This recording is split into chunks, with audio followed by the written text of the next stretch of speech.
para poder abordar el tema de hoy que nos parece fundamental, ¿no? Y cuando desde la Fundación empezamos a trabajar este tema, una de las primeras cosas que vimos y que además es una de las conclusiones a las que llega el informe es la escasez de datos que hay sobre este tema, ¿no? Hay pocas encuestas o estadísticas específicas que buscan o que nos den una idea de cuál es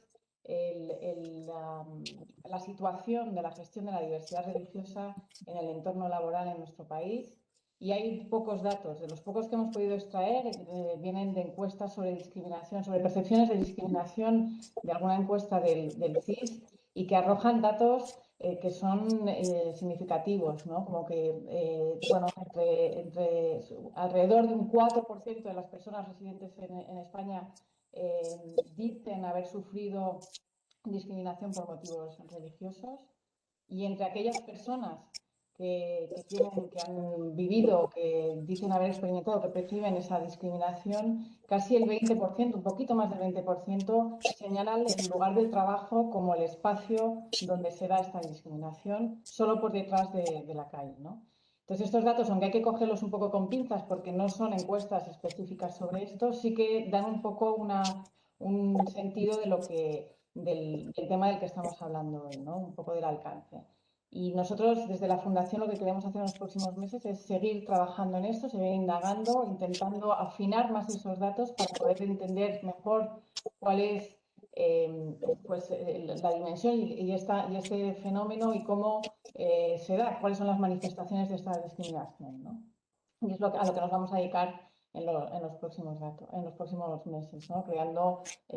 Intentando diseñar desde la Fundación pues una encuesta más específica que nos permita ahondar en este tema. Y en cualquier caso, el punto de partida, y yo creo que es sobre todo a lo que nos vamos a centrar hoy, el punto de partida para gestionar la diversidad religiosa en el ámbito de trabajo y en los lugares de trabajo es el hecho de que la libertad religiosa es un derecho fundamental, y esta es la consideración que hay que tener en cuenta a la hora de diseñar y de ver cómo se gestiona en nuestros espacios donde trabajamos y donde pasamos buena parte de nuestra vida, ¿no?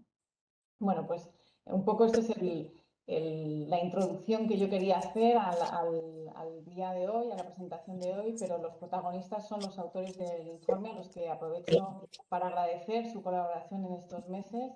Y sin más, voy a pasar a presentarles y a darles la palabra. Vamos a hablar hoy, contamos con la presencia de Miguel Rodríguez Blanco, que es catedrático de Derecho Eclesiástico del Estado de la Universidad de Alcalá y autor del informe, junto a Isabel Cano Ruiz, profesora titular de Derecho Eclesiástico del Estado también de la Universidad de Alcalá.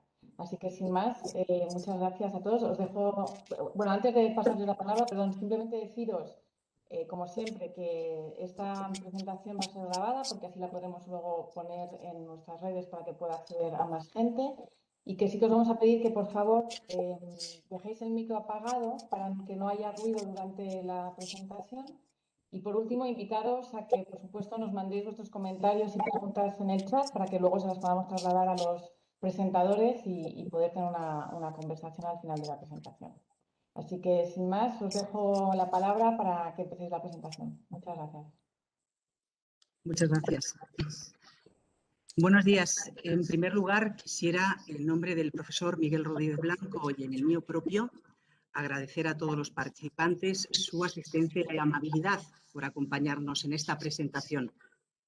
Gracias a los agentes sociales, sindicales, empresariales. Gracias también a las personas del tercer sector que se dedican a atender a la diversidad en general y a la religiosa en particular. Gracias también a las personas que nos consta que están presentes de las comunidades religiosas. Gracias también a los compañeros y compañeras del ámbito académico que nos acompañan. Gracias al resto de personas y, sobre todo, y con especial énfasis, a nuestros estudiantes de la Universidad de Alcalá. Ellos serán en el futuro los operadores jurídicos y es muy necesario que lleven en su equipaje formativo ese plus de sensibilidad hacia la diversidad y el respeto a los derechos fundamentales. En segundo lugar, quisiera también agradecer la confianza depositada por la Fundación Pluralismo y Convivencia en estos dos humildes profesores universitarios. Gracias a todos sus miembros, a todos de verdad, pero en especial a su directora, Inés Mazarrasa, a su subdirectora, Puerto García Ortiz, y sobre todo también a José Antonio Ranz, técnicos de programas e incidencias. Ha sido muy enriquecedor para nosotros compartir este proceso de intercambio de ideas, de puntos de vista y sobre todo para nosotros de aprendizaje, que ha culminado con este informe que ahora les presentamos. El objetivo que pretendo conseguir con mi intervención, una intervención breve, es que conozcan la estructura de este informe o, si quieren, una descripción de los puntos clave del derecho.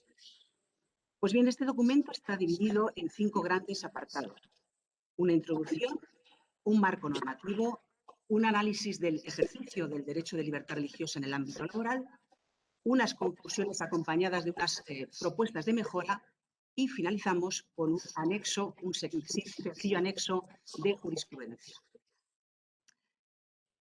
En la introducción ponemos de manifiesto la necesidad de realizar este informe sin perder de vista que la perspectiva bajo la cual se realiza es jurídica. Esto es, exponemos la normativa vigente sobre la tutela de la libertad religiosa en las relaciones laborales, los principales pronunciamientos de los tribunales de justicia y ofrecemos también propuestas de mejora para tener un mejor enfoque de la diversidad religiosa en el lugar de trabajo. ¿Y por qué? Pues porque en términos generales la dimensión religiosa se ha convertido en uno de los elementos fundamentales que conforman la diversidad cultural. Y algunas de sus manifestaciones de la libertad religiosa demandan una especial atención para garantizar la armonía entre el factor religioso y la convivencia democrática. Por lo tanto, la diversidad religiosa no solo aparece en la sociedad en su conjunto, sino también en determinadas parcelas o, si quieren, microsociedades o ecosistemas. Una de esas parcelas, uno de esos ecosistemas, es el ámbito laboral. Cuando trasladamos esa diversidad religiosa al ámbito laboral, esa categoría se traduce en la variedad de perfiles humanos que existen en la misma. Pero sobre todo se refiere, a nuestro entender, al gran potencial que tal diversidad de personas aporta, reflejando la pluralidad humana y del entorno de la propia empresa o lugar de trabajo. El monocolor religioso ya no existe en la sociedad española. Y esto ha implicado en los últimos años que en el ámbito laboral pues, se haya convertido realmente en un espacio donde repercute de forma directa el pluralismo religioso de nuestra sociedad. Hay un elevado número de situaciones y de expectativas jurídicas que merecen protección, tanto por ser manifestaciones del derecho de libertad religiosa como por respeto a la identidad cultural. En la actualidad, miren ustedes, todavía se verten ideas tales como que la religión musulmana dificulta la adaptación de los trabajadores en la empresa, o que durante el mes de Ramadán que estamos viviendo se puede bajar la productividad. También hay ciertas dudas como qué pasa cuando una persona necesita tiempo para trabajar, para rezar en el ámbito laboral, o qué pasa con aquellos clientes que no les gusta que les atienda una persona que porta un símbolo religioso. En la segunda parte de nuestro informe la dedicamos a la legislación. Se ofrece una relación de las normas más importantes, si bien ya desde un principio advertimos que no se pretende llevar a cabo un análisis a fondo del contenido y de su aplicación, sino demostrar de una manera meramente descriptiva cuáles son esas normas siguiendo el orden de jerarquía normativa. Esto es, la Constitución española, los tratados internacionales, el derecho de la Unión Europea, por supuesto la legislación interna, la legislación española, prestando una atención a la Ley Orgánica de Libertad Religiosa, al Estatuto de los Trabajadores y al Estatuto Básico del Empleado Público. Por supuesto, no puede faltar en este análisis la normativa pacticia, y aquí hacemos referencia a los acuerdos de cooperación firmados entre el Estado español con evangélicos, judíos, musulmanes y católicos. Por último, por supuesto, ponemos de manifiesto la gran importancia que los convenios colectivos tienen como expresión del acuerdo libremente adoptado entre los trabajadores y trabajadoras y el empresario para regular las condiciones del trabajo. Pues bien, tras este repaso somero breve sobre la normativa más relevante en torno al ejercicio del derecho de libertad religiosa, se analiza justamente, y este es el grueso del informe, justamente ese ejercicio. Pero, entre otras muchas razones, por razones didácticas, hemos creído oportuno diferenciar 3 momentos básicos en la relación laboral. Una primera, el propio acceso al puesto de trabajo, bien si es en el ámbito público a través de una oposición, una convocatoria pública, o bien si es en el ámbito privado a través, bueno, pues de una entrevista. El segundo momento, la permanencia del trabajo en sí. Y, por último, si se diera el despido. Y todo ello bajo el prisma de la empresa privada y de las administraciones públicas, porque no podemos olvidar que el principio de no discriminación, entre muchos motivos, pero el que nos interesa a nosotros, el religioso, opera tanto en el ámbito privado como en el ámbito público. Cada uno, miren ustedes, de esas 3 fases tiene una peculiaridad, pero siempre va a haber un hilo conductor en todas ellas que nos ha permitido identificar las situaciones más frecuentes que se dan en la vulneración de la libertad religiosa. Esas situaciones, por ejemplo, entre ellas están las que están relacionadas con los días festivos y de descanso de la confesión religiosa a la cual pertenece el trabajador o trabajadora, y también relacionadas con el uso de determinadas prendas de vestir y simbología de naturaleza religiosa. Por ofrecerles algunos datos, la Federación de Comunidades Judías de España ha señalado tener conocimiento de casos en el cual los trabajadores y trabajadoras debían solicitar días de sus vacaciones para la celebración de las festividades propias de su confesión, de las festividades judías, previstas en el artículo 12 del Acuerdo de Cooperación. Y todo ello pese a que estas festividades están incluidas en ese Acuerdo de Cooperación, que no olvidemos que es ley, pero que sin embargo no se han desarrollado ni tienen reconocimiento en el calendario laboral, ni son tenidas en cuenta a la hora de determinar las vacaciones y los descansos. También la realización de exámenes y pruebas competitivas o selectivas para el acceso, en este caso a la función pública, cuando son coincidentes con el día sagrado y con también el sábado, ha supuesto un problema para, por ejemplo, la comunidad judía, la comunidad musulmana y también para los adventistas del séptimo día. En algunos casos, los creyentes tuvieron que renunciar a su derecho a realizar esa prueba, ese examen. Por su parte, la Comisión Islámica de España, entre otras cosas, ha señalado la existencia de discriminación ya repetida durante muchos años hacia las mujeres por portar el velo, el hiyab, en las entrevistas, por ejemplo, de trabajo o incluso en las pruebas de prácticas, incluso universitarias. No podemos olvidar que el diseño de esas pruebas de acceso, a esos exámenes, a esas pruebas públicas, no siempre tienen en cuenta que la convocatoria de un examen se realiza en ocasiones en un día, un viernes o un sábado, que para determinadas confesiones es preceptivo, es sagrado. Y esto produce una discriminación indirecta hacia esos fieles musulmanes, judíos, adventistas del séptimo día. Por otra parte, hay que recordar que el derecho de libertad religiosa puede manifestarse también externamente a través de símbolos que pueden consistir, por ejemplo, en una determinada vestimenta, un adorno o incluso un elemento de uso personal. Algunas religiones prescriben o aconsejan la utilización de ciertas prendas de vestir o símbolos, los cuales, además de tener esa significación religiosa, identifican a la persona con una determinada creencia o convicción. El hiyab, el velo, para las mujeres musulmanas, la cruz para los cristianos, la kipá para los judíos, el dreadlocks, las rastas para los rastafaris, la estrella de David, entre otros muchos. Pues bien, en el plano jurídico, el comentario oficial a un artículo, el concreto el 18 del Pacto Internacional de Derechos Civiles y Políticos, menciona que el uso de prendas de vestir o tocados distintivos forma parte de los comportamientos incluidos en las facultades propias del derecho de libertad religiosa. La apariencia externa es una libertad que se protege en varios artículos de nuestro texto constitucional de la Constitución española. En concreto, por ejemplo, el artículo 18, apartado primero, que nos habla del derecho a la propia imagen. El artículo 10 proclama el respeto que se debe tener a la dignidad de la persona y al desarrollo de su personalidad.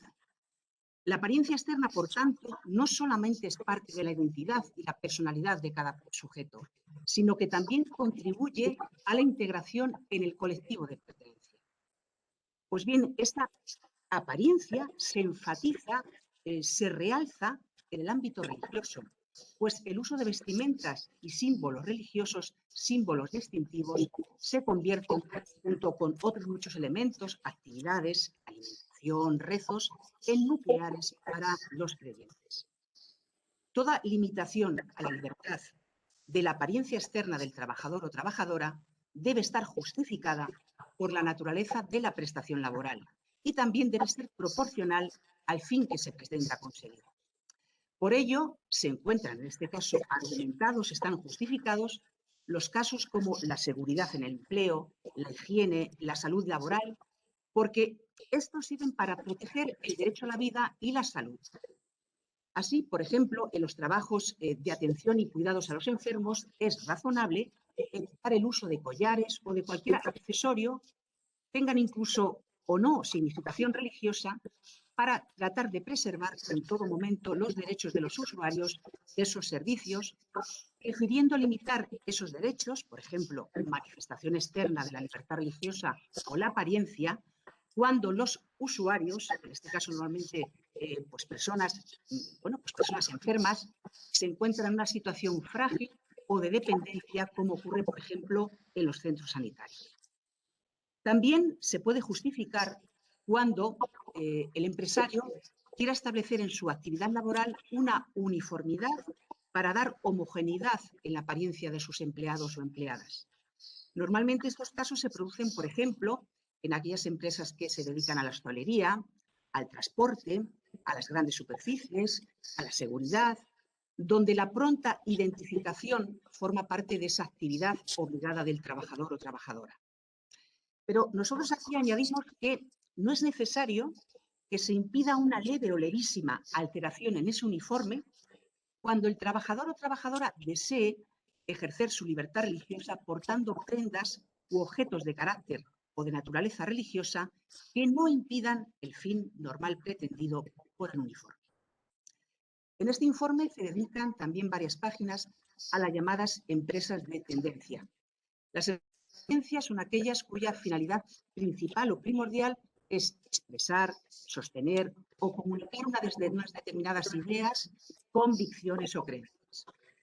Miren, en nuestro ordenamiento jurídico no existe una definición legal de este tipo de empresas, pero se califica como empresas de tendencia los partidos políticos, los sindicatos, las confesiones religiosas, los centros docentes, los medios de comunicación. Ahora bien, no todos los puestos de trabajo que se desarrollan en este tipo de empresas tienen connotaciones ideológicas o religiosas, porque existen funciones que están desprovistas de cualquier significación de este tipo para el desempeño de las funciones. Pues bien, cuando una persona trabaja para una empresa de tendencia o es contratada para realizar una tarea con una significación ideológica o religiosa, piensen ustedes, por ejemplo, en los profesores de religión en general, además de tener que acomodarse a las obligaciones del contrato de trabajo, como cualquier otro trabajador o trabajadora, debe también respetar los derechos específicos del empleador o empleadora vinculados a esa actividad de tendencia. En estos casos, las creencias pueden llegar a ser un requisito esencial y determinante para contratar a la persona, bien por necesidad de respetar la identidad y finalidad de esa entidad contratante, o bien por la naturaleza de las funciones que se van a desempeñar. La cuarta parte del informe se dedica a unas conclusiones y unas propuestas de mejora. Esta parte les será ofrecida en breves minutos por el profesor Miguel Rodríguez Blanco. Finaliza este informe con un sencillo anexo que contiene una selección de sentencias dictadas por el Tribunal Constitucional, el Tribunal Supremo, tribunales inferiores y, cómo no, cada vez más en auge, el Tribunal Europeo de Derechos Humanos y el Tribunal de Justicia de la Unión Europea. Pues miren, de las casi 200 páginas escritas con fuente Time New Roman, tamaño 12, interlineado sencillo, Sangría 1.15 y tras numerosas intervenciones quirúrgicas en las que extirpábamos, y no saben ustedes cómo nos dolía, como si nos quitaran un riñón o cualquier otro órgano, páginas de literatura jurídica que solo podría interesar a la doctrina, aquí tienen ustedes el resultado. Júzguenlo como consideren oportuno, pero tengan siempre presente que, además de poner de manifiesto los pronunciamientos de los tribunales, es cierto que la normativa vigente, que la normativa española, respeta adecuadamente la libertad religiosa. Un problema de contenido normativo, sino de cómo se aplica el derecho vigente y de la falta de sensibilidad ante las opciones religiosas de las personas. En el ámbito laboral estarán ustedes conmigo que la cuestión religiosa todavía se trata con cierto recelo, pues se considera que es algo propio de extraños, que deben renunciar a algunos rasgos de su identidad, imponiéndose la homogeneidad cuando, en nuestra opinión, debería resaltarse la diversidad, la diferencia. La respuesta a la diversidad es el respeto a la misma. Muchas gracias.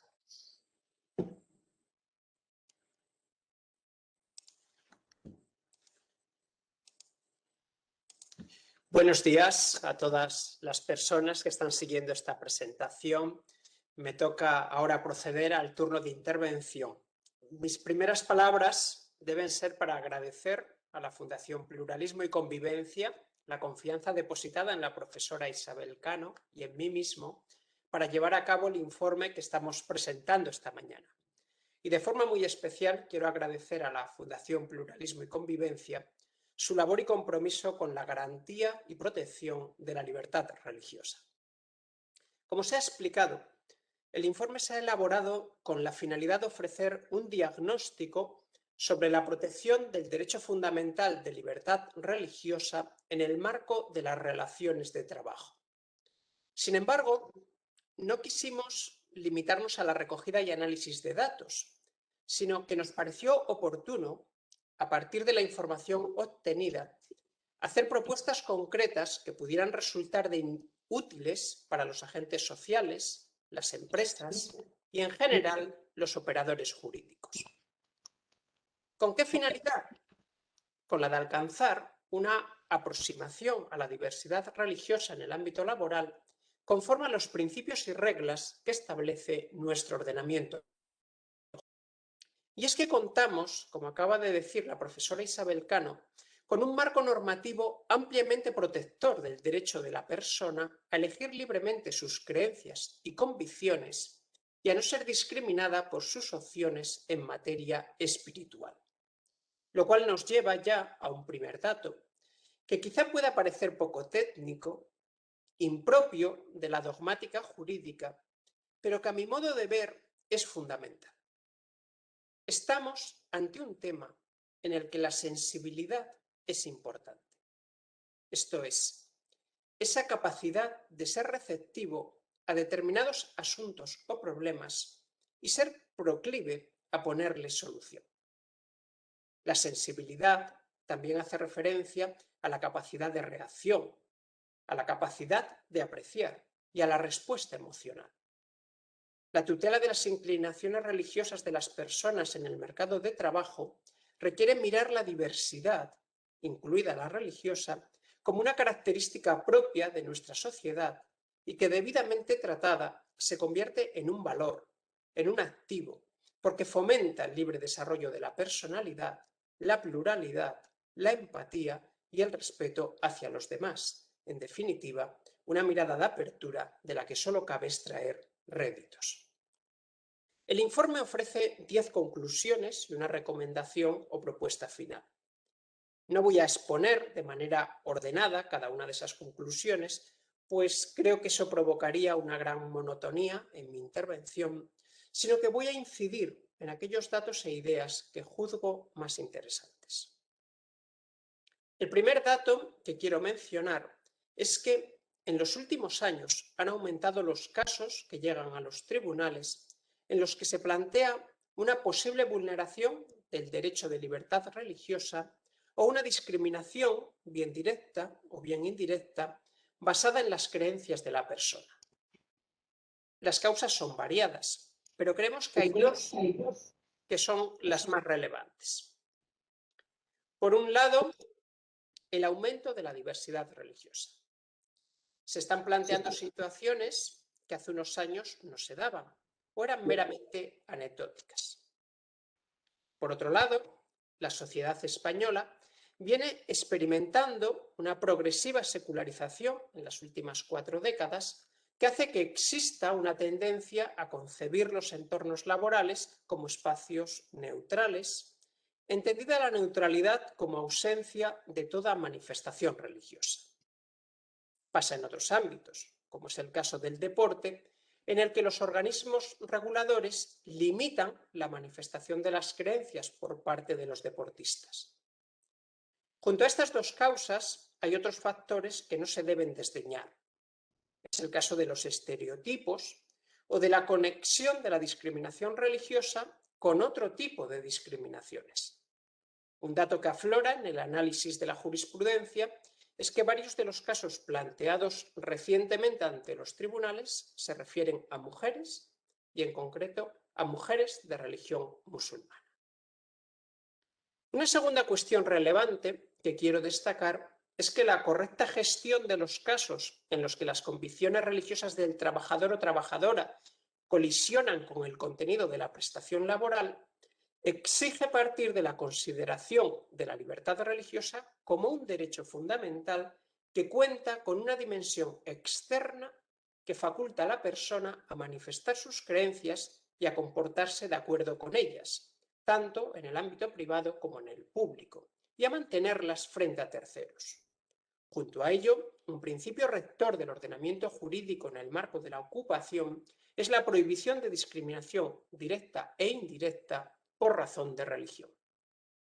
El Tribunal Europeo de Derechos Humanos acogió de forma clara este enfoque en el caso de Guaida del año 2013, en el que explicó que ya no cabía mantener que en los supuestos de colisión entre el poder de dirección del empresario y las creencias del trabajador o trabajadora, había que tener en cuenta que el trabajador puede renunciar libremente a su compromiso laboral y que nadie le ha obligado a aceptar ese trabajo. Como el Tribunal de Estrasburgo pone de manifiesto, no es este el planteamiento que se hace en el caso de los demás derechos fundamentales. Y además supondría desconocer el contenido del derecho de libertad religiosa, que, como ya hemos explicado, protege tanto el foro interno de la persona, la existencia de un claustro íntimo de creencias, un espacio de libre autodeterminación, como el foro externo, la posibilidad de manifestar las creencias profesadas y actuar conforme a ellas. La aproximación correcta exige una adecuada ponderación entre los intereses y bienes jurídicos en juego, en función de las circunstancias del caso. El horizonte de esa ponderación no es otro que acomodar la prestación laboral a las convicciones de empleados y empleadas. Por supuesto, las empresas están legitimadas para imponer determinados códigos de conducta y reglas de vestimenta, pero ello tiene como límite el derecho a la propia imagen del empleado, la prohibición de discriminación y la libertad religiosa. Si el portar determinadas prendas religiosas no impide al trabajador cumplir con sus obligaciones, no entraña riesgos para la salud del propio empleado o la de terceros, y el trabajador o trabajadora se comporta de acuerdo con las exigencias que conlleva la neutralidad u orientación de la empresa, se debe respetar el ejercicio del derecho fundamental de libertad religiosa. La consideración de la libertad religiosa como un derecho fundamental conlleva que las creencias religiosas del trabajador han de ser respetadas por el empleador en la fase de acceso al puesto de trabajo, esto es, en el proceso selectivo, durante el desempeño de la prestación laboral y también en la fase extintiva de la vinculación jurídica que une al empleado con la empresa. Así, las personas que se postulan a un puesto de trabajo no están obligadas a revelar sus creencias religiosas durante el proceso selectivo. En el caso de que lo hagan voluntariamente, bien porque lo manifiesten o bien porque así se desprenda de su apariencia física o vestimenta, la afiliación religiosa no puede ser tomada en consideración como criterio sobre el que se base la decisión de contratar o no a esa persona. Esta regla general no se aplica en aquellos casos en los que la naturaleza de la entidad que contrata o el contenido de la prestación laboral exijan que el trabajador tenga unas determinadas convicciones o la ausencia de ellas. En estos casos, que son los casos generalmente de las empresas de tendencia, las creencias, como ha indicado la profesora Cano, pueden constituir un requisito profesional esencial y determinante admitido por el ordenamiento jurídico. En el acceso a un empleo, el aspirante, pese a no estar obligado con carácter general a revelar sus creencias, debe actuar con buena fe. Si asume obligaciones laborales incompatibles con sus convicciones, ello podría dar lugar a un despido legítimo por parte del empleador. En todo caso, consideramos que antes de llegar a la extinción de la relación laboral, sería deseable, en virtud del principio de la máxima eficacia posible de los derechos fundamentales y de la prohibición de discriminación, buscar un acomodo razonable entre las creencias religiosas del trabajador y el poder de dirección de la empresa, siempre que ello sea posible en el marco organizativo de la empresa y no suponga una carga desproporcionada para ésta. Una situación habitual de dificultades para el ejercicio de la libertad religiosa es el respeto a días de asueto y festividades. Las personas contratadas tienen derecho a conmemorar los días festivos y de descanso preceptuados por su religión. Por tal motivo, los calendarios laborales y la regulación del descanso semanal, fiestas y permisos ha de tener en cuenta, en la medida de lo posible, las creencias religiosas de empleados y empleadas. Las administraciones públicas han de tomar en consideración la diversidad religiosa de la sociedad en el momento de aprobar los calendarios de trabajo y la relación de festividades. Y los empresarios han de valorar las peticiones de descanso semanal y de respeto a festividades y prácticas religiosas por parte de sus empleados para ver en qué medida es posible acceder a ellas, puesto que se trata del ejercicio de un derecho fundamental y una postura de estricta neutralidad podría generar discriminaciones indirectas. En el caso de las administraciones públicas, las pruebas selectivas para el acceso a puestos de trabajo han de tener en cuenta las creencias religiosas de los aspirantes. Si los ejercicios correspondientes se fijan en una fecha preceptuada como de descanso para alguno de ellos, habrá de darse una fecha alternativa, salvo que existan razones objetivas válidas en derecho que lo impidan. Razones que habrán de ser acreditadas por la entidad pública, pues no basta con alegar la imposibilidad o la necesidad de preservar los principios de igualdad, mérito y capacidad.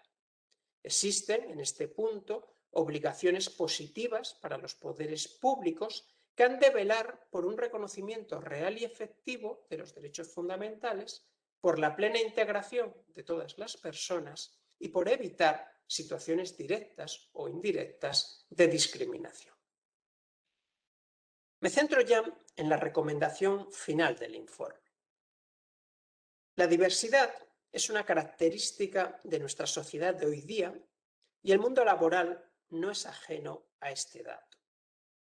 Las relaciones de trabajo, las empresas, el sector productivo son un reflejo de las inclinaciones, características y convicciones de las personas. Cuando una persona firma un contrato de trabajo, no guarda en el cajón su identidad espiritual, como si fuera algo a lo que tuviera que renunciar. No vende su alma, como afirmó el abogado general del Tribunal de Justicia de la Unión Europea en un caso de 2017 relativo a una trabajadora de religión musulmana. Evidentemente, toda persona ha de saber que las obligaciones laborales libremente asumidas implican unos compromisos y una limitación en su libre actuar. Esto está fuera de toda duda, pero no hasta el punto de ver cómo sus derechos fundamentales quedan desprovistos de toda virtualidad. Por ello, las empresas deben tener en cuenta la policromía religiosa de la ciudadanía como una opción libre de cada persona que tiene derecho a actuar y a comportarse de acuerdo con sus creencias. No podemos olvidar que así lo exige nuestro marco constitucional y el derecho europeo e internacional. Si esa diversidad se ve como una carga, como un elemento que distorsiona el fluir de la empresa, las respuestas que se den no serán constructivas y positivas. No serán producto de una planificación, de una postura de integración y apertura. Nos moveríamos hacia el terreno de la tolerancia, que no deja de ser un mal remedio de la libertad. Estamos convencidos de que la puesta en valor por parte de las empresas de la diversidad religiosa es un activo que potencia su compromiso social, su apertura al entorno y su implicación en el pleno respeto a los derechos fundamentales y libertades públicas. Una empresa en la que se percibe la diversidad transmite una imagen de consideración hacia las personas. Indica que su actividad, sus productos, los servicios que ofrece van dirigidos a todo tipo de ciudadanos y ciudadanas, sin prejuzgar, sin excluir, sin rechazar. Y esto conecta con la idea de neutralidad a la que quiero brevemente hacer referencia. El Tribunal de Justicia de la Unión Europea sostiene que el hecho de prohibir a los trabajadores el uso visible de signos de convicciones políticas, filosóficas o religiosas es apto para garantizar la correcta aplicación de un régimen de neutralidad, siempre que dicho régimen se persiga realmente de forma congruente y sistemática por parte de la empresa. En nuestra opinión, esta postura es discutible. El excluir todo símbolo religioso del ámbito de la empresa, más que una postura de no tomar partido por ninguna creencia religiosa, implica abogar abiertamente por eliminar las expresiones propias del derecho de libertad religiosa. Es más neutral, creemos, permitir que cada trabajador exprese libremente sus creencias, sean estas cuales sean. La neutralidad implica equidistancia, imparcialidad, pero nunca puede ser excluyente. Además, que una persona exprese a través de su forma de vestir sus creencias religiosas no supone que en el desempeño de su actividad se vaya a comportar de forma contraria a la neutralidad en temas religiosos impuesta por la empresa. Lo que se le exige es que trate a todos los clientes y a sus compañeros y compañeras por igual y que desempeñe sus funciones conforme a las exigencias de su puesto de trabajo sin verse condicionada o mediatizada por sus creencias. Es decir, la neutralidad no se consigue mediante la eliminación de la religión, sino estableciendo unas condiciones de respeto mutuo y tolerancia recíprocas entre todas las manifestaciones de religiosidad. Sería deseable la implementación de planes de formación y sensibilización de agentes sociales, organizaciones empresariales y operadores jurídicos que contribuyan a percibir la diversidad religiosa en sus justos términos, como manifestación del libre desarrollo de la personalidad, como parte integrante de la identidad de cada persona y como ejercicio de un derecho fundamental. Al mismo tiempo, ello permitiría tener en cuenta las creencias religiosas en la configuración de las condiciones de trabajo e incorporar cláusulas específicas en los convenios colectivos sectoriales que contemplen un acomodo razonable y equilibrado entre el derecho de libertad religiosa y la libertad de empresa. Por tal motivo, corresponde a los agentes sociales un rol de máxima importancia en esta materia. Paso ya a concluir. Decía al principio de mi intervención que estamos ante un tema de sensibilidad. El ordenamiento jurídico, las reglas de las que nos hemos dotado, ofrecen garantías suficientes. Lo que se necesita es un paso al frente, un convencimiento de que la diversidad incluye también entre sus elementos la religión. Y no se trata de demandar un trato de favor para las manifestaciones de religiosidad, sino únicamente se necesita que sean tratadas en los mismos términos que el resto de características y opciones de las personas. Muchas gracias por su atención y quedamos a disposición de los asistentes para cualquier pregunta que tengan a bien formularnos. Muchas gracias. Muchísimas gracias a los dos, a Isabel y a Miguel, por una presentación tan clara de la realidad de la tutela de la libertad religiosa en el ámbito laboral. A mí me ha parecido muy interesante y que expone muy bien todos los elementos a tener en cuenta, ¿no?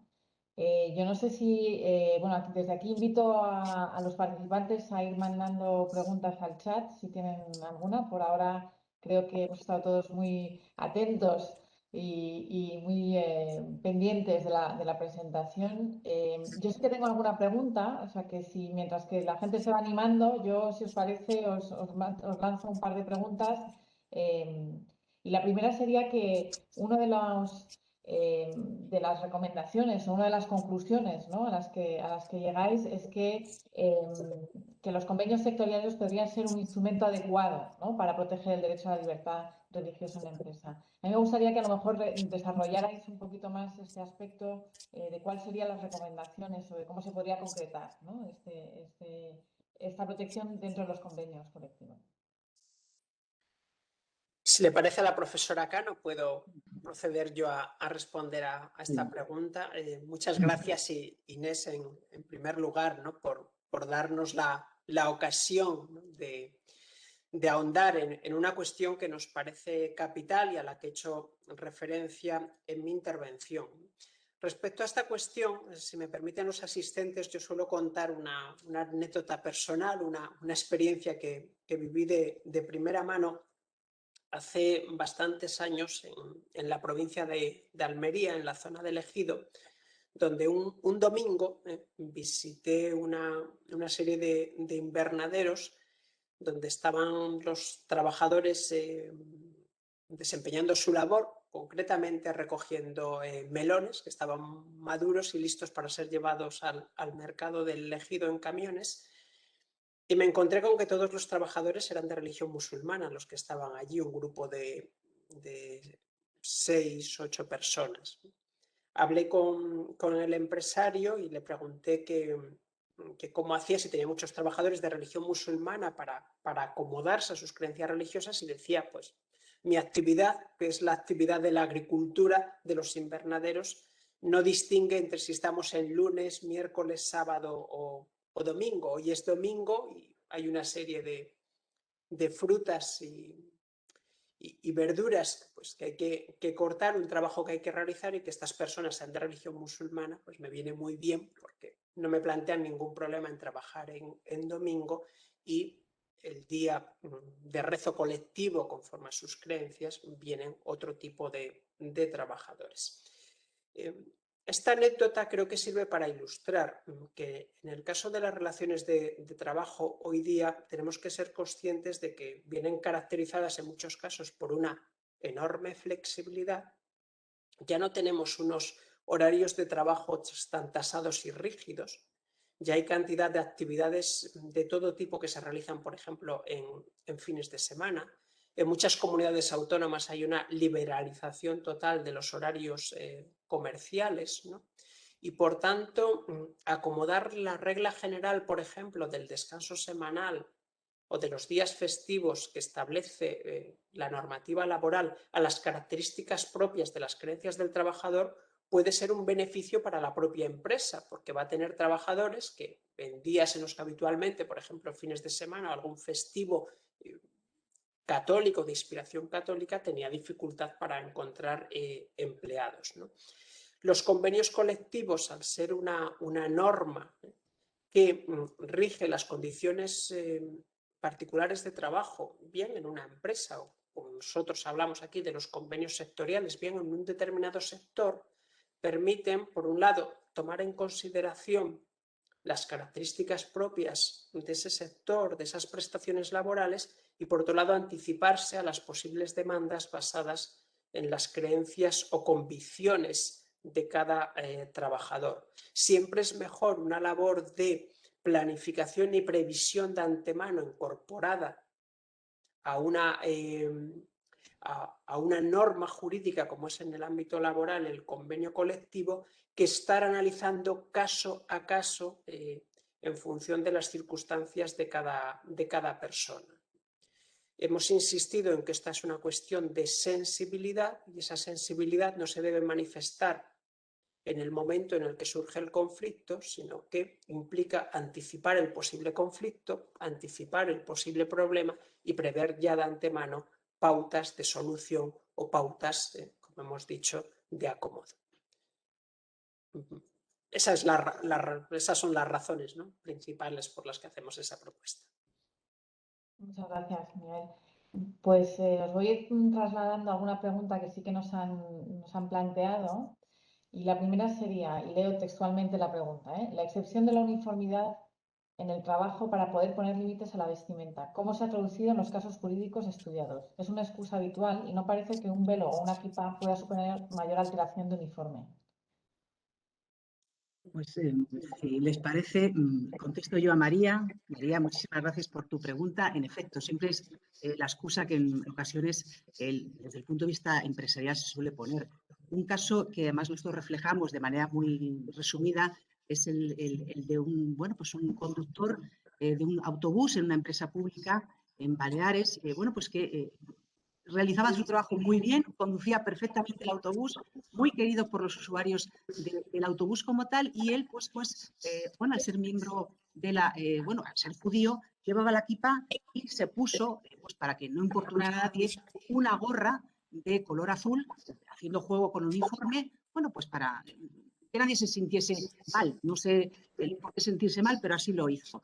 Uno de estos días pasó la inspección de servicios y le comunicó que, en efecto, la gorra no formaba parte de esa uniformidad. Lógicamente, le conminó a quitársela y él, con buen criterio, denunció esta situación. Al final, el tribunal, lógicamente, le dio la razón porque el hecho de llevar una gorra, en este caso, que cubre la kippah, en nada obstaculiza el buen desarrollo de desde la ejecución de su trabajo. Ese cambio levísimo en la uniformidad, repito, sirve también para, como decía el profesor Miguel Rodríguez Blanco, para buscar ese acomodo razonable entre, en este caso, la libertad religiosa del trabajador y también el derecho que tiene a poner las empresas públicas o privadas unas normas de estilo.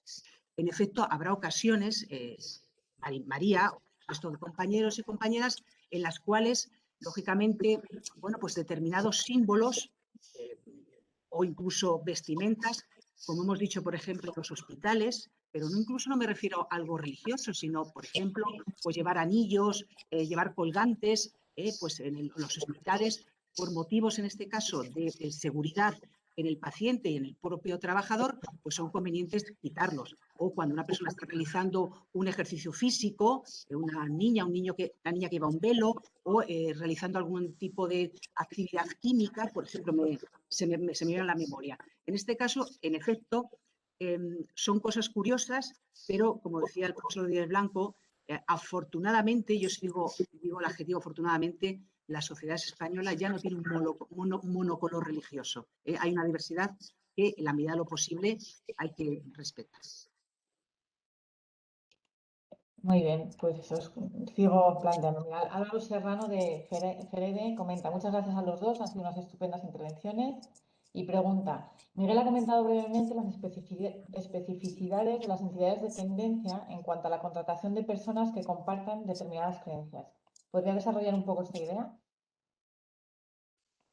Sí, muchas gracias por la pregunta, ¿no? Por supuesto, ¿no? En primer lugar, debemos tener en cuenta, como comentaba la profesora Isabel Cano en su intervención, que en nuestro ordenamiento jurídico no hay una definición de empresa de tendencia, que la doctrina científica identifica como tales pues, a las confesiones religiosas, medios de comunicación, partidos políticos, sindicatos, centros docentes con un determinado ideario u orientación, es decir, empresas que además de ofrecer unos determinados servicios o productos, transmiten un mensaje con una determinada orientación ideológica o religiosa, política, etcétera, etcétera. En el caso de las confesiones religiosas debemos tener en cuenta que el artículo 6 de la Ley Orgánica de Libertad Religiosa de 1980 expresamente reconoce el derecho de las confesiones religiosas inscritas en el registro de entidades religiosas a la autonomía, a establecer sus propias normas de régimen interno y de organización, así como las normas de contratación de su personal. Siempre, dice la propia Ley Orgánica de Libertad Religiosa, con respeto al resto de derechos fundamentales y libertades públicas que reconoce nuestro ordenamiento.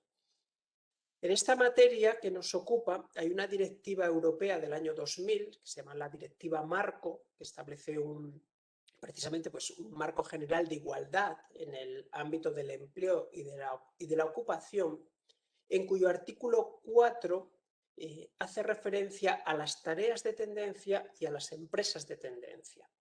Y permite que en el caso de ese tipo de tareas o empresas, las creencias o convicciones del empleado puedan ser tenidas en cuenta en el proceso selectivo y que incluso puedan dar lugar, una vez iniciada la relación laboral, al despido legítimo de la persona. Aquí es importante precisar que el Tribunal de Justicia de la Unión Europea recientemente, al analizar el artículo 4 de esa directiva del año 2000, ha sentado la doctrina de que no cabe que una confesión religiosa, en general una empresa de tendencia, alegue su autonomía en abstracto para despedir a un trabajador. ¿Por qué? Porque no todas las tareas en una empresa de tendencia tienen un contenido ideológico.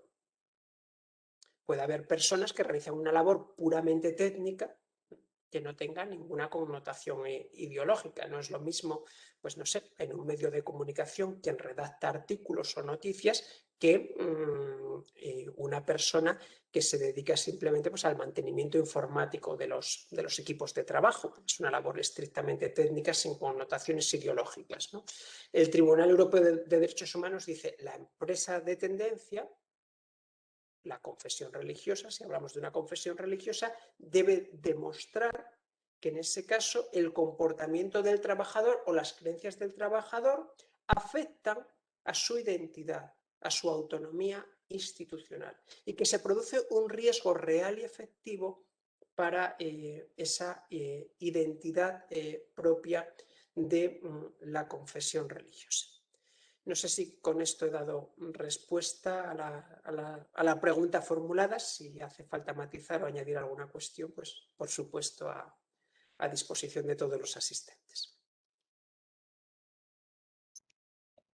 Muy bien, pues al principio la gente estaba así como medio tímida, pero yo creo que se está animando y desde luego suscita mucho interés por los participantes. Así que os sigo leyendo, en algunas haré un resumen un poco porque son largas las intervenciones, pero bueno, yo creo que es interesante que podamos aprovechar la ocasión para poder comentarlas, ¿no? Había otras dos preguntas, a ver si no me pierdo por aquí. Sí. Bueno, una tiene algo que ver un poco, desarrollando un poco tu primera intervención, Miguel, que tenía que ver con los acuerdos, los convenios colectivos, ¿no? Y la pregunta es si son suficientes los acuerdos entre el Estado y las religiones, los acuerdos de cooperación de 1992, o si estos derechos se deberían proteger a través del Estatuto de los Trabajadores, de los convenios colectivos o en negociaciones, bueno, pues con los actores sociales, ¿no? Sindicatos, empresarios y gobierno. Yo creo que ya has tocado un poco ese tema, supongo que a lo mejor quieres comentar algo más. Y creo que al hilo de esto, voy a ir agrupando, porque al hilo de esto también había una pregunta, un comentario de la responsable de migraciones de UGT, sobre que en cierto modo los acuerdos, al abordar el tema de los festivos, etcétera, sustituyen la negociación colectiva por el acuerdo individual entre la persona y el empresario. Pero por otra parte, los proyectos de normas sobre igualdad de trato y oportunidades por cualquier circunstancia personal o social no contemplan ni esta materia ni en otras la obligación de incluir cláusulas en la negociación colectiva. Un mandato, el deber de negociar, que sí que ha ocurrido con la igualdad entre mujeres y hombres, por ejemplo, y que ha sido muy útil. No sé si quieres comentar un poco al hilo de, ¿no? Vienen también en relación a las negociaciones, ¿no? y a cómo protegerlo a nivel colectivo. Sí, pues por supuesto, porque vaya por delante, y no quiero malentendidos en lo que voy a decir, ¿no? que yo valoro muy positivamente los acuerdos de 1992 con evangélicos, judíos y musulmanes. Me parece que son que han sido y son un instrumento jurídico fundamental en España para la garantía de la libertad religiosa y también, por qué no decirlo, para la normalización y legitimación de determinadas minorías religiosas. Pero en este tema concreto de los días festivos y del descanso semanal, me parece que los acuerdos son muy mejorables y que se han visto ya superados por la realidad normativa posterior. ¿Por qué son muy mejorables? Porque si miramos a la jurisprudencia canadiense, a la jurisprudencia de Estados Unidos o incluso a la jurisprudencia de algunos estados europeos, como el caso del Reino Unido, ya de los años 70 y 80, vemos que en esta materia el criterio que sentaban los tribunales, la empresa estaba obligada a acomodarse a las creencias del trabajador siempre que ello fuera posible en el marco organizativo de la empresa y siempre que ello no conllevara una carga desproporcionada para la empresa. Los acuerdos del 92 no dicen eso. Dicen que sobre este tema podrá haber un acuerdo entre trabajador y empresario. Los proyectos de acuerdo establecían la obligación de acomodar siempre que ello fuera posible en el marco organizativo de la empresa. ¿Por qué se cambian los proyectos de acuerdo? Por un dictamen del Consejo de Estado que hace referencia a una sentencia del Tribunal Constitucional Español de 1985 de una trabajadora adventista del séptimo día despedida por negarse a trabajar en sábado. Hemos heredado una inercia de los acuerdos en virtud de la cual pues, no se pone el énfasis en la obligación de acomodar y se deja todo como a la buena voluntad de la empresa, ¿no? A la libre negociación individual de cada trabajador. Yo creo que esto supone desconocer lo que implica la libertad religiosa como derecho fundamental y que el punto de partida, el inicial, es la obligación de acomodar siempre es posible en el marco organizativo de la empresa y no suponga una carga desproporcionada. Por supuesto, y como he dicho, creo que esto hay que incorporarlo a la negociación colectiva, porque si se deja simplemente a una negociación individual de cada trabajador con su empresa, dejamos a colectivos que pueden ser vulnerables en una situación de debilidad, ¿no? E impide, ¿no?, esa planificación y esa previsión a largo plazo que permita arbitrar soluciones que sean razonables para todas las partes, no solo el trabajador, sino también la propia empresa que necesita una planificación y una organización para cumplir con su objeto social, ¿no? Por tanto, yo creo que aquí los acuerdos del 92 en este punto, si no deberían ser revisados, al menos sí deben ser leídos a la luz del contenido de la Directiva Comunitaria del año 2000, de la Directiva Marco, y a la luz de la jurisprudencia del Tribunal Europeo de Derechos Humanos y del Tribunal de Justicia de la Unión Europea, ¿no? Creo que tenemos un marco normativo a nivel comunitario e internacional para realizar esa interpretación de los acuerdos más garantista de la libertad religiosa, porque si continuamos dejando esto a una cuestión individual de caso a caso, estamos dejando al trabajador a expensas de la sensibilidad ante el tema del empresario, ¿no? Lo cual creo que no es positivo e, insisto, creo que no se acomoda a las garantías de la prohibición de discriminación directa e indirecta que establece la directiva del año 2000.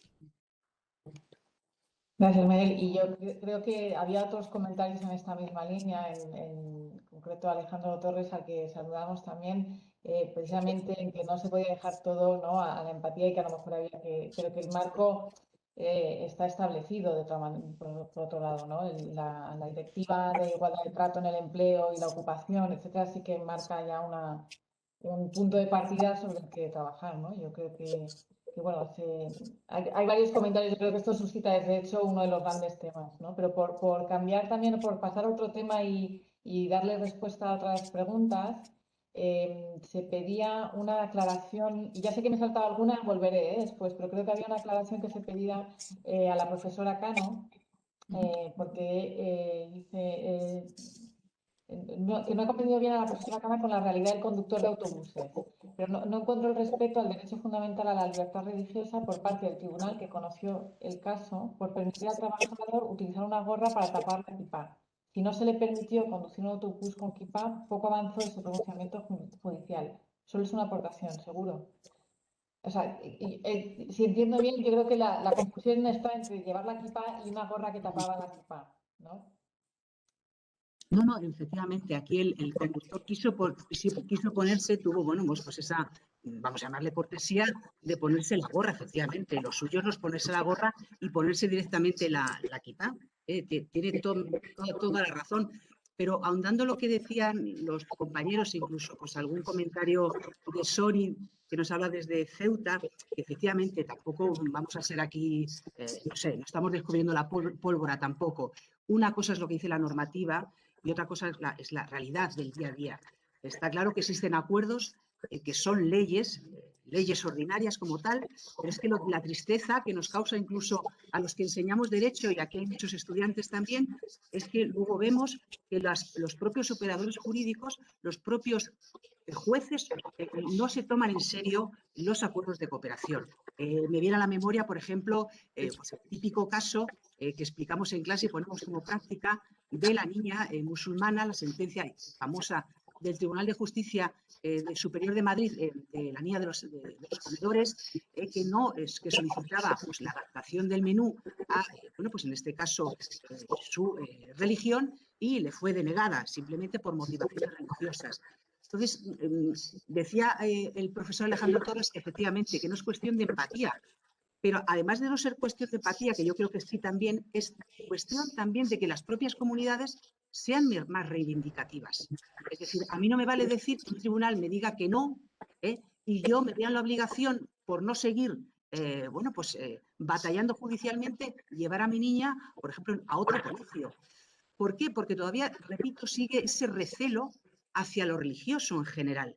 A lo mejor porque no vende políticamente o a lo mejor porque se piensan que es victimismo, no sé. Yo siempre digo a veces a los estudiantes que efectivamente sean empáticos y se pongan en la posición de una persona cuando solicita pues, permiso, en este caso, para no hacer un examen en sábado, porque yo tengo alumnas adventistas del séptimo día, tengo alumnas y alumnos musulmanes, no lo hacen por un capricho, no lo hacen por una motivación espuria, sino realmente lo hacen por un motivo de conciencia, y la conciencia, en este caso manifestada ante una visión creyente del mundo, debe ser respetada.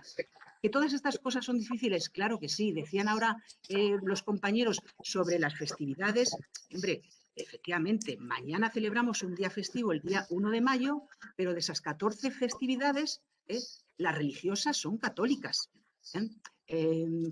También es sangrante que el viernes, considerado como día de rezo para la comunidad musulmana, sea una festividad no recuperable, efectivamente, pero no retribuida. Lo cual, señores, hay una discriminación como una casa. Yo puedo ser muy clara, pero bueno, no, es que soy muy clara, lo digo así. Decían que no había más preguntas, pero yo creo que serán, vamos, para un examen sacarían ustedes todos un 10, seguro.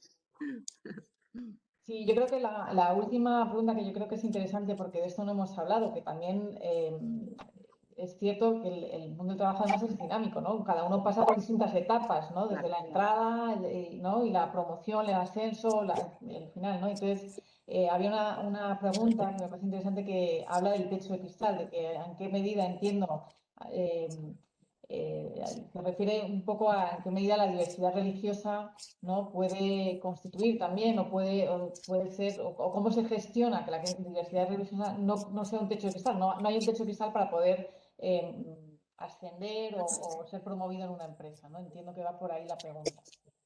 En cualquier caso, sí que aprovecho para decirle a todos los participantes que el informe está disponible en la página web del Observatorio del Pluralismo Religioso en España y que ahí pueden indagar más sobre esta cuestión, ¿no?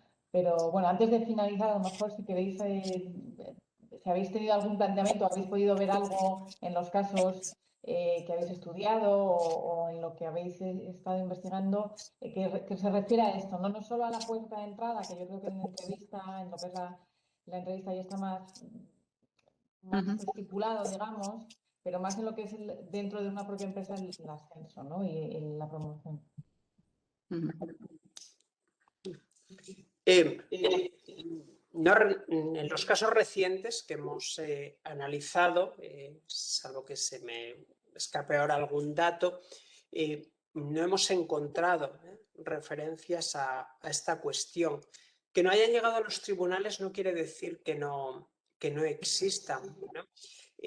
Yo creo que hice referencia en mi intervención que cuando hablaba de las causas por las cuales se están planteando estos conflictos actualmente, que no podemos perder de vista, y es una línea en la que profundizar, que muchos de los casos recientes afectan a mujeres. No hay casos recientes casi de hombres. Bueno, hay un caso del Tribunal de Justicia de la Unión Europea de días festivos de Austria, que era un hombre quien lo planteaba, pero la inmensa mayoría de los casos afectan a mujeres y concretamente los más recientes de una confesión religiosa concreta que es la islámica, ¿no? la musulmana. Esto tiene que llamarnos la atención y hay que prestarle la atención debida, porque aquí yo creo que la clave está en situar la diversidad religiosa al mismo nivel que otro tipo de diversidades. Me parece que aquí la clave es que los operadores jurídicos, las organizaciones empresariales y las organizaciones sindicales, cuando trabajen la diversidad en la empresa, no se olviden de la diversidad religiosa y tengan en cuenta que es una diversidad más y que las creencias y convicciones de la persona, las opciones en materia de religiosidad, están protegidas a nivel constitucional y a nivel normativo exactamente con las mismas garantías que otro tipo de diversidades, de opciones personales legítimas que pueda tener la ciudadanía, ¿no? Sí recuerdo un caso bastante antiguo de discriminación en este sentido que se planteaba con unas enfermeras, se les había perjudicado porque planteaban una objeción de conciencia al aborto, ¿no? Y a la hora de promocionar en el centro de salud en el que trabajaban, sí que les había perjudicado el que ellas decían que esa actividad concreta no la podían realizar conforme a sus convicciones o creencias. Es una sentencia de los años 80, si no recuerdo mal, del Tribunal Supremo que dijo, ojo, las opciones en materia ideológica o religiosa de los trabajadores no pueden conllevar un perjuicio a la hora de la promoción en el puesto de trabajo o a la hora del acceso a determinados beneficios previstos en la normativa laboral. Ya con la directiva marco de la Unión Europea del año 2000, yo creo que esto está claro. Yo sí, también por finalizar, Inés, si no te importa, pues yo también ese mensaje, ya saben quienes me conocen, ese mensaje, no sé, de optimismo. Yo en ese sentido soy una persona optimista y al igual que todos, bueno, cualquier persona tiene que defender todos los derechos, debemos incluir también el derecho de libertad religiosa. El hecho de que una persona no tenga una creencia, una visión creyente del mundo, no significa que hay que minusvalorar pues este derecho para bueno, pues poner por encima a otros. Toda persona debe ser defensora de todos los derechos y libertades por igual. Y como muy bien decía la compañera pues, de Comisiones Obreras, lo cual también me hace muchísima ilusión que tengan sobre todo esa sensibilidad. En efecto, bueno, pues todas estas cuestiones hay que tomarlas en cuenta, seguir, bueno, en este caso, provocando esa empatía y tener, como dice el profesor Rodríguez Blanco, en cuenta que es un derecho fundamental más, guste o no guste. Pues muchísimas gracias a los dos y a todos los participantes y yo creo que esta es una cuestión que como que yo creo que ha quedado claro un poco en el informe, pero también en las respuestas, ¿no? Que es una cuestión de mucha actualidad y que cada vez, yo creo que antes, la clave también está en que no tenga que llegar a los tribunales, ¿no? Que no tengamos que acudir a los tribunales para ver lo que está pasando y tener más conocimiento de cuál es la situación, ¿no? De hecho, sobre esto último de lo que hablábamos, ¿no? Sí que retomo un poco cómo he iniciado la presentación, que es verdad que hay muy pocos datos, hay una escasez de estadísticas y de datos concretos de cuál es la situación. Lo poco que tenemos es a través de estudios de CIS sobre percepción de discriminación, pero de los que es difícil a veces sacar información específica sobre temas, sobre lo que es la libertad religiosa, la diversidad religiosa en concreto, más allá, y que no esté englobada de manera genérica en la diversidad cultural, ¿no? Pero bueno, un poco sí que tenemos datos, ¿no? Y alguno que podemos sacar, ¿no? Y uno de ellos, por ejemplo, a la luz de lo último que estabais comentando, es que sí que sobre el techo de cristal de las personas que consideran, hay una de cada 4 personas residentes en España, por ejemplo, considera que ser musulmán, judío o de otra religión perjudica a la hora de acceder a un trabajo, ¿no?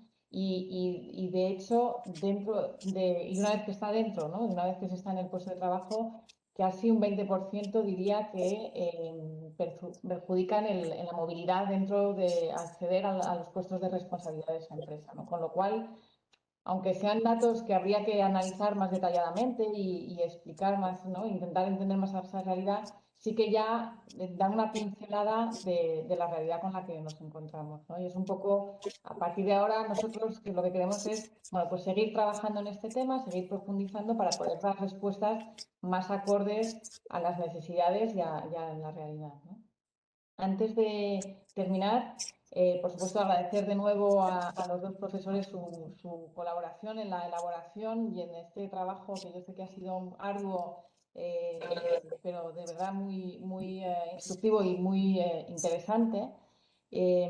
Agradecerles también la participación hoy en la presentación y a todos los que habéis participado y habéis pues, aportado vuestros comentarios o preguntas. Y simplemente deciros que el informe, como decía antes, está disponible en la página web del Observatorio del Pluralismo Religioso y si no nos pueden contactar en la Fundación y se los haríamos llegar también.